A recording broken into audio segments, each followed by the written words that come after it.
வாசத்திற்குரிய இறை மக்களே, அற்புத குழந்தை இயேசுடைய அன்பு பக்தர்களே, உங்கள் எல்லோருக்கும் மாதத்தின் முதல் வியாழன் அற்புத குழந்தை இயேசுடைய சிறப்பு நாளுடைய அருளும் ஆசிரும் வாழ்த்துக்கள் பங்கு தந்தையின் வழியாக உங்களுக்கு தெரிவிப்பதில் மகிழ்ச்சி அடைகின்றேன். எப்படி இருக்கீங்க? எல்லாரும் நல்லா இருக்கீங்களா? நல்லா இருக்கீங்களா இல்லையா? இந்த பக்கம் எப்படி இருக்கீங்க? சூப்பரா இருக்கீங்களா இல்லையா? நல்லா சொல்லணும், ஃபாதர் நல்லா இருக்கேன் ஃபாதர் அப்படின்னு சொல்லணும். இந்த பக்கம் இந்த பக்கம் இந்த பக்கம் சவுண்டு குறைவாகுது. லாங்குவேஜ் பயங்கரமா, தலையெல்லாம் பயங்கரமா ஆட்டுறீங்க, ஆனா வார்த்தை தான் வெளியே வர மாட்டேங்குது. பரவாயில்லைங்க, யாருமே இல்லை. சொல்லுங்க, நீங்க எப்படி இருக்கீங்க? நல்லா இருக்கீங்களா? இந்த பக்கம் இந்த பக்கம் இந்த பக்கம் வெரி குட். எல்லாரும் நல்லா இருக்கதான் கடவுள், எல்லோரும் நல்லபடியாக வாழதான் திருத்தலம், எல்லோரும் ஒருத்தருக்கு ஒருத்தர் மகிழ்ச்சியாக இருப்பதான் குடும்ப வாழ்வு, சமூக வாழ்வு. இதெல்லாம் கொடுத்தது யாரு? யார் கொடுத்தா? கடவுள் கொடுத்தார். அப்ப அந்த கடவுளுக்கு நன்றி சொல்லதான் திருப்பலி. புரியுதுங்களா? நன்றி சொல்லதான் திருப்பலி. ஆகையால எல்லாம் அல்ல இறைவனுக்கு அற்புத குழந்தை இயேசுக்கு ஒரு கரவொலி எழுப்பி நம்முடைய நன்றிகளை ஜோராக தெரிவித்துக் கொள்வோம். பகலினை அலங்கரிப்பது சூரியன். பகலெல்லாம் அலங்கரிப்பது எது? சூரியன். இரவினை அலங்கரிப்பது எது? சந்திரன். கடவுளுடைய ஊழியர்கள், நாமெல்லாம் கடவுளுடைய ஊழியர்கள். நம்மை அலங்கரிப்பது எது? அவர் மீது அவன் அல்லது நாம் கொண்டிருக்கக்கூடிய நம்பிக்கை. பகலினை அலங்கரிப்பது சூரியன், இரவினை அலங்கரிப்பது சந்திரன். கடவுளுடைய ஊழியர்களை அலங்கரிப்பது அவர் மீது அவன் கொண்டிருக்கின்ற நம்பிக்கை. ஆகல நம்பிக்கையால் நீங்கள் வாழ்வு பெறுங்கள் என்றுதான் உங்களை அன்போடு வாழ்த்துகிறேன். கைகள் இரண்டும் என்னது? வெறுங்கை. நம்பிக்கை தான் வாழ்க்கை. கைகள் இரண்டும் வெறுங்கை. நம்பிக்கை தான் வாழ்க்கை. எதை இழந்தாலும் நம்பிக்கை மட்டும் இழக்கக்கூடாது.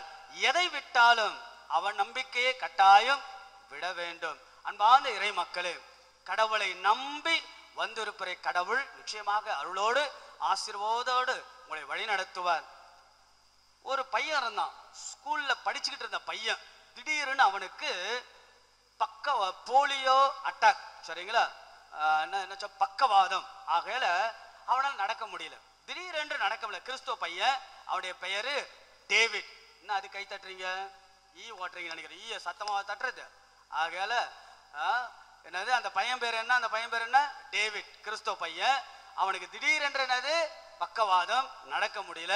இளம்பிள்ளை வாதம். ஆகையால நடக்க முடியல. அப்ப அவங்க அம்மா கஷ்டப்படுறாங்க. என்னடா பையன் ஓடணும், விளையாடணும், ஸ்கூலுக்கு போகணும், கல்லூரிக்கு போகணும், சம்பாதிக்கணும், குடும்ப வாழ்க்கை நடத்தணும். அம்மாவுக்கு ரொம்ப கஷ்டமாயி போச்சு. அப்புறம் கடவுளை வேண்டுறாங்க, ஜெபிக்கிறாங்க, அழுகுறாங்க, புலம்புறாங்க, திருத்தலமாக செல்கிறார்கள். ஆனா இந்த பையனும் வேண்டான். இந்த பையனுக்கு ஒரு ஆசை, இவனால நடக்க கூட முடியல. அவனுக்கு என்ன தெரியுமா ஆசை? ஹை ஜம்ப்ல he wants to make a record in the world. எது? High jump. ஹை ஜம்ப்னானது உயரம் தாண்டுதலில் உலகத்தில் அவன் சாம்பியனாக ரெக்கார்டு பண்ண வேண்டிய ஆசை. முடியுமா? அவனுக்கு என்ன பிரச்சனை? நடக்கவே முடியாது. அவனால் எழுந்து நடக்க முடியல. ஆனா அவனு ஆசை பாருங்க, ஹை ஜம்ப்ல சாம்பியன் ஆகணும்னு ஆசை. பாருங்க அவன் என்ன பண்றான்? முயற்சி எடுக்கிறான். மக்கள் எல்லாரும் கிண்டல் பண்றாங்க. என்ன இதெல்லாம் சாத்தியமா? இதெல்லாம் சாத்தியமாகுமா? சொந்தக்காரங்க கிண்டல் பண்றாங்க, நண்பர்கள் கிண்டல் பண்றாங்க. ஆனா அவங்க அம்மாவும் அவனும் மட்டும் கடவுள் மேல நம்பிக்கை. முயற்சி எடுக்கிறான், பயிற்சி செய்கிறான், உழைக்கிறான், மீண்டுமாக விழுகிறான், தோல்வியை சந்திக்கிறான், எழுந்துகிறான், மீண்டுமாக விழுகிறான். பல நாளுக்கு பிறகு அவனுக்கு ஒரு சிந்தனை வந்தது. ஒரு அழகான சிந்தனை, கடவுளால் கொடுக்கப்பட்ட ஒரு அழகான சிந்தனை. உடலை பலப்படுத்துவது முக்கியமல்ல, உள்ளத்தை பலப்படுத்த வேண்டும். எதை பலப்படுத்த வேண்டும்? உடலை பலப்படுத்துவது முக்கியமல்ல, உள்ளம் பலப்படுத்த. உள்ளம் பலமாக இருந்தால் எதை வேணாலும் சாதிக்கலாம். உடல் ஊனமாக இருக்கலாம், உள்ளம் பலமாக இருந்தால் எதை வேண்டுமானும் இந்த உலகத்தில் நாம் சாதிக்க. உள்ளம்தான் பலமாக இருக்க வேண்டும். உடல் பயங்கரமா இருக்கும், அப்படியே தூக்கி அப்படியே போட்டுருவாங்க. ஆனா பாருங்க, உள்ளம் பாருங்க அப்படியே நொந்து போயிருக்கும். உங்களெல்லாம் பார்க்கிறேன் நான். பல பேருடைய முகம் சந்தோஷமாக இருக்கிறது, இன்னும் பல பேருடைய முகம் சோகமா, கவலையா, கஷ்டத்தோட அப்படியே முகத்துல அப்படியே உங்களுக்கு சோகம். ஏன்? உள்ளம் பலவீனம். நீங்களெல்லாம் என்னை பார்த்து கொண்டு இருக்கிற, உடல் அளவில் பார்த்து கொண்டு இருக்கிற, ஆனா உள்ள பலவீனம். ஆகையால உடலை பலப்படுத்துவதை விட உள்ளத்தை பலப்படுத்ததான் திருத்தலம், திருப்பலி, திருவருட்சாதனம், ஜபம், பாவ சங்கீர்த்தனம், அருட்சாதனம். புரியுதா? உள்ளத்தை பலப்படுத்துவோம். அந்த உள்ளத்தை பலப்படுத்த கடவுள் மேல் நம்பிக்கை. இன்றைய நற்செய்தி நீங்க கவனிச்சீங்களா? இன்றைக்கு நற்செய்தி ரொம்ப அழகான நற்செய்தி. அதுக்கு முன்பாக மாமன்னர் அலெக்சாண்டர் கேள்விப்பட்டிருக்கீங்களா? மாமன்னர் அலெக்சாண்டர் பார்த்திருக்கீங்களா? பழகி இருக்கீங்களா? பேசியிருக்கீங்களா? யாராவது பார்க்க முடியுமா? அவர் வாழ்ந்தது 3ஆவது நூற்றாண்டு, மாபெரும் சக்கரவர்த்தி மாமன்னர் Alexander, the great emperor in the whole world. அவர் ஒரு நாள் மகிழ்ச்சியோடு மனநிறைவோடு தன்னிடம் இருந்த சொத்துக்கள் எல்லாவற்றையும் வாரி வழங்கி கொண்டே இருக்கிறார். அப்போது பக்கத்தில் இருந்த தளபதி கேட்கிறார், மாமன்னா இந்த சொத்துக்கள் எல்லாம் நீங்கள் வாரி வழங்கி கொண்டே இருக்க, உங்களுக்கு என்று என்ன சொத்து? அலெக்சாண்டர் சொல்லுகிறார், எல்லா சொத்தும் அழிந்து போகட்டும், நம்பிக்கை என்கின்ற அழியா சொத்து மட்டும் எனக்கு இருந்தால் எல்லாவற்றையும் மீண்டுமாக நான் சம்பாதித்துக் கொள்வேன் என்று மாமன்னர் அலெக்சாண்டர் சொன்னாராம். சொத்து எது? 5 ஏக்கரா, 2 கிரவுண்டா, 1200 ஸ்கொயர் ஃபீட்டா? எது சொத்து? நம்பிக்கை என்ற சொத்து. அந்த நம்பிக்கை தான் கடவுள் மேல் வைக்கின்ற நம்பிக்கை. இன்றைய நற்செய்தி கேட்டீங்களா? இயேசு முடக்கவாதமுற்றவரை குணப்படுத்துகிறார். இன்னைக்கு நம்ம எல்லாரும் குணப்படுத்த நம்ம அழைக்கப்பட்டு இருக்கிறோம். முடக்கவாதமுற்றவரை குணப்படுத்துகிறார். இன்னைக்கு நம்ம எல்லோரும் ஏதோ ஒரு விதத்தில் முடக்கவாதத்தோடு இருக்கிறோம் இல்லையா? ஆமாவா? முடக்கவாதம், கடன் சுமையால் முடக்கவாதம், குடும்பத்தின் சுமையால் முடக்கவாதம், குடி பழக்கத்தினால் முடக்கவாதம், நல்ல தொழில் இல்லையே என்ற முடக்கவாதம், நல்ல வரன் இல்லையே என்ற முடக்கவாதம், சரியாக வேலை இல்லையே என்ற முடக்கவாதம், சொந்தமாக வீடு கட்ட முடியவில்லை என்ற முடக்கவாதங்கள், முடங்கி போகின்ற நபர்கள் நிறைய பேர். ஒருத்தர் இருந்தார், திரைப்படத்துல ஒருத்தர் இருப்பார், வடிவேலுக்கும் அவருக்கும் ஒரு நல்ல காமெடி இருக்கும். என்ன பேரு தெரியுமா? அவர் பேர் கண்ணையா. என்ன பேரு? கண்ணையா. அவருக்கு இன்னொரு பேர் இருக்கு, எண்ணத்த கண்ணையான்னு பேரு. என்ன பேரு? எண்ணத்த கண்ணையா. தலை சுத்துதான் அம்மாவுக்கு, தலை சுத்துதாம்மா. பிரசங்கத்தை கேட்டு அப்படியே சுத்தி 4 ஃபேன் போயிட்டு வரீங்க நீங்க. ஆகையால முதுகுல பரவாயில்லமா, உடம்பு பார்த்துங்க சரியா? எண்ணத்த கண்ணையான்னு ஒருத்தர் பேரு. அவர்கிட்ட அவர் சொல்லுவாரு, என்னத்த சம்பாதிச்சு, என்னத்த வேலை செஞ்சு, என்னத்த கல்யாணம் பண்ணி, என்னத்த செஞ்சு.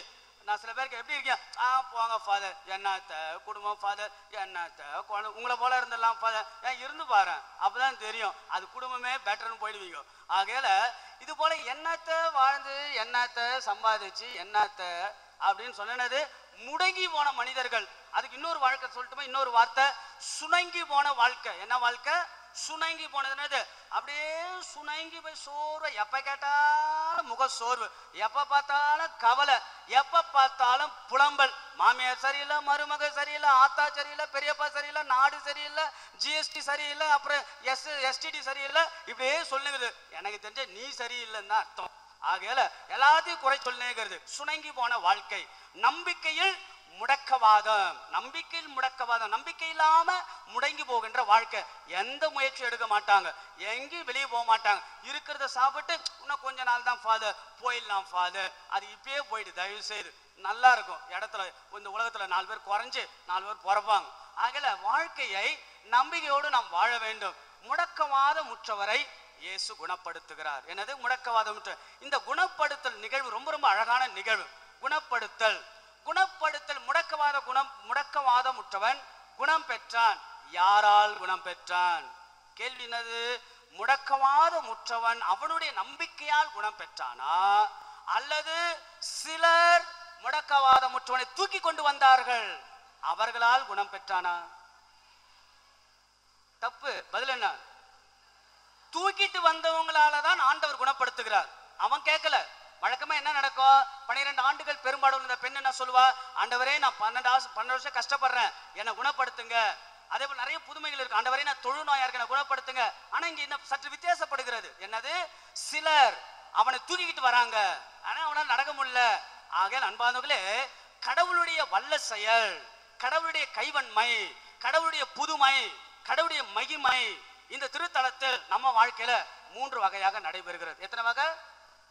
இந்த பக்கம் மாறிடக்கூடாது. எத்தனை வகை? 3 வகை. 1, ஒரு மனிதனுடைய தனிப்பட்ட நம்பிக்கை கடவுள் மேல். ஒரு மனிதனுடைய தனிப்பட்ட நம்பிக்கை. Father Ilango, my personal faith on Jesus. புரியுதா நான் சொல்றது? உதாரணத்திற்கு 12 வருடமாக கடினப்பட்ட அந்த பெண் இருக்கிறாள்ல, பைபிள் 5வது அதிகாரம் மார்க் நற்செய்தி. அவ என்ன பண்றா? ஆண்டவரே உன்னுடைய ஆடையை தொட்டாலே போதும் நினைச்சால அவளுடைய தனிப்பட்ட நம்பிக்கையை, விசுவாசத்தை கடவுள் ஆசீர்வாதமாக மாற்றுகிறார். 2வது, சூழ்ந்து இருப்பவர்களுடைய நம்பிக்கை. யாரு? சூழ்ந்து இருப்பவர்கள். உதாரணம் என்ன? சிலர் தூக்கி கொண்டு வந்தார்கள். புதுமை எப்படி நடைபெற்றது? அந்த சில பேருடைய நம்பிக்கை. திருத்தலனை என்ன தெரியுங்களா? நிறைய பேர் சேர்ந்து ஜெபிப்பதன் வழியாக நம்பிக்கை. இப்ப நம்ம எல்லாரும் இங்க இருக்கிறோம். ஆக எல்லாரும் சேர்ந்து கடவுளிடத்தில் ஜெபிப்பது, குழந்தை இயேசுடைய திருத்தலத்தில் ஜெபிப்பது ஆசீர்வாதமாக. புரியுது நான் சொல்றது? மூன்றாவது என்ன தெரியுங்களா? கடவுள் அவருடைய தனிப்பட்ட அக்கறை, the personal intervention or the personal compassionate of God on the human being. அப்படின்னா கடவுள் அவருடைய தனிப்பட்ட அக்கறை நிமித்தமாக மகிமையும் நடைபெறும். மூணு வகையா. ஒன்னு என்ன சொன்ன? நம்முடைய தனிப்பட்ட நம்பிக்கை. இரண்டாவது என்ன? சூழ்ந்திருப்பவர்கள், திருத்தலத்திற்கு வருபவர்கள், குடும்பங்களில் 2-3 பேர் ஜெபிப்பவர்கள். ஆகல நம்முடைய எல்லாருடைய நம்பிக்கை. மூன்றாவது என்ன? கடவுளுடைய தனிப்பட்ட அக்கறை. இந்த புதுமை எப்படி நடைபெற்றது? இரண்டாவது வகை. புரியுதா? இரண்டாவது வகை. இந்த புதுமையை கொஞ்சம் நம்ம அலசுவோம். 3 வகையாக அலசலாம். ஒன்று அந்த முடக்கவாத முற்றனுடைய நிலை, இரண்டாவது அவனுக்குள்ளாக இருந்த தடை, மூன்றாவது என்ன? அவனுடைய ஆசை. என்ன சொன்ன? நிலை, தடை, ஆசை. சொல்லுங்க. நிலை, தடை, ஆசை. அவனுடைய நிலை என்ன? எத்தனை வருஷம் அவன் நடக்க முடியாம இருக்கிறான்? வேறொரு இடத்தில் பைபிள் சொல்லப்படும் 38 ஆண்டுகள் அவனால் நடக்க முடியல. படுத்த படுக்க, ஒரு மனுஷனாவே அவனை மதிக்கல. அவனுக்குள்ள சோர்வு, கஷ்டம், துன்பம், நெருக்கடி, வேதனை, இதன் மத்தியில் அவன் முடங்கி போய் கிடக்கிறான். கடவுள் அதை பார்க்கிறார். பாத்தீங்களா? அப்போ கடவுள் அவனுடைய நிலையை பார்க்கிறார், ஆசீர்வாதம் வழங்குகிறார், புது வாழ்வு தருகிறார், புது உற்சாகத்தை தருகிறார். நம்முடைய வாழ்க்கையில நம்முடைய நிலையும் கடவுள் பார்ப்பார். நம்முடைய கஷ்டம், நம்முடைய துன்பம், நம்முடைய துயரம், நம்முடைய வேதனை, நம்முடைய சூழல், நாம் வாழ்ந்த விதம், வளர்ந்த விதம், வளர்கின்ற எல்லா விதங்களையும் கடவுள் பார்த்து ஆசீர்வதிப்பார். இரண்டாவது, அவனுக்குள்ள என்ன தடை? அவனால் எழுந்து நடக்க முடியல. Physically is a weak and mentally also is a weak. புரியுதா? அவனால உடல் ரீதியாக அவனுக்கு பலவீனம், உள்ள ரீதியாகவும் பலவீனம். அதனால அவன் எழுந்து நடக்க முடியல. இன்னைக்கு நம்ம கூட உடல் ரீதியாக பலவீனமாக இருக்கிற நோய்கள், உடல் ரீதியாக மூட்டு வலி அல்லது இதய பிளட் பிரஷர். இப்போ முன்னால கை தூக்குவாங்க, 10 வருஷம் தான் கை தூங்க. பிளட் பிரஷர் இருக்கவங்களாம் கை தூங்க அப்படின்னா நீங்க நிறைய பேர் கை தூக்கிடுவீங்க. அது உடனே பார்த்து எல்லாருக்கும் பிரஷர் வந்துடும். என்ன இவ்வளவு பேரா அப்படின்னு. சரிங்களா? அப்படியே அக்கறை இருக்கக்கூடிய சக்கரை இருக்கவங்கலாம் கை தூங்க. அதுக்கு ஒரு கும்பல் இன்னைக்கு பயங்கரமா தூடும். பாரு, எங்களுக்கெல்லாம் சக்கரை ஃபாதர், அக்கறையோடு ஜெபம் போவதும் ஃபாதர் அப்படின்னு. இப்படி நிறைய பேருக்கு என்ன? உடல் ரீதியாக பிரச்சனைகள், உள்ள ரீதியாக பிரச்சனைகள். புரியுதா? அந்த தடைகளையும் ஆண்டவர் பார்க்கிறார். மூன்றாவது என்ன சொன்ன? அவனுக்கு ஆசை என்ன? குணம் பெற வேண்டும், சக்தி பெற வேண்டும், அருள் பெற வேண்டும், ஆசீர் பெற வேண்டும். அதை கடவுள் ஆசீர்வதிக்கிறார். புரியுதுங்களா? நம்முடைய நிலையை பார்ப்பார், நமக்குள் இருக்கக்கூடிய தடைகளையும் பார்ப்பார், நம்முடைய முயற்சியும் ஆசையும் பார்ப்பார், ஆசீர்வாதமாக மாற்றுவார். இன்னைக்கு 2வது பாகம். இந்த புதுமை எப்படி நடைபெறுகிறது சரிங்களா? என்ன சொல்றாரு? உடைய பாவங்கள் மன்னிக்கப்பட்டன. வழக்கமே என்ன சொல்லுவார் கடவுள்? நான் விரும்புகிறேன், நலமுடன் செல்லு. ஆனா இதுல பாருங்க, முடக்கவாத முற்றவனை என்ன பண்றாரு?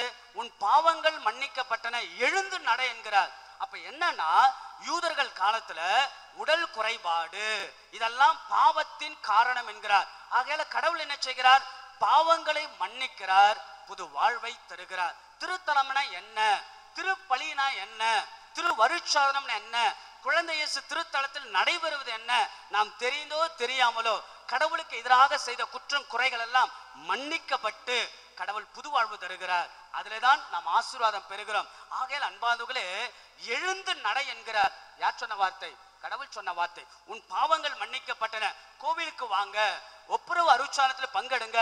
திருப்பலின்ற முதல் பாகம் என்ன? மன்னிப்பு வழிபாடு. புரியுதுங்களா? அப்போ நாம கணவருக்கு எதிராக, மனைவிக்கு எதிராக, பெற்றோருக்கு எதிராக, சமூகத்திற்கு எதிராக, இயற்கைக்கு எதிராக நாம் செய்த சொற்களால், சிந்தனையால், உள்ளத்தால் செய்த குற்றங்கள், குறைகளை கடவுள் மன்னிக்கிறார். மன்னிப்பு கேளுங்கள். சாலக்குடி ரெட்ரீட்டுக்கு போங்க, தியானத்துக்கு போங்க. முதல் அமர்வு என்ன தெரியுங்களா? யாருக்கு எதிராக நீங்கள் குற்றம் செய்தீர்களோ முதல்ல நீங்க என்ன பண்ணுங்க?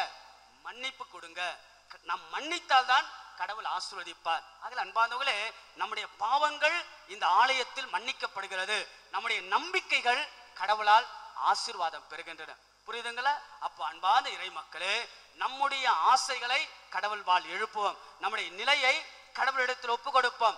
நம்முடைய உடல் தடை, உள்ள தடைகளை இறைவனிடத்தில் ஒப்பு கொடுப்போம். நம்முடைய பாவங்கள் எல்லாம் மன்னிக்க பெற திருப்பலியில் வேண்டுவோம். இறைவனை நம்புவோம், இறைவனை நாடுவோம், இறைவிடத்தில் நாம் ஜெபிப்போம்.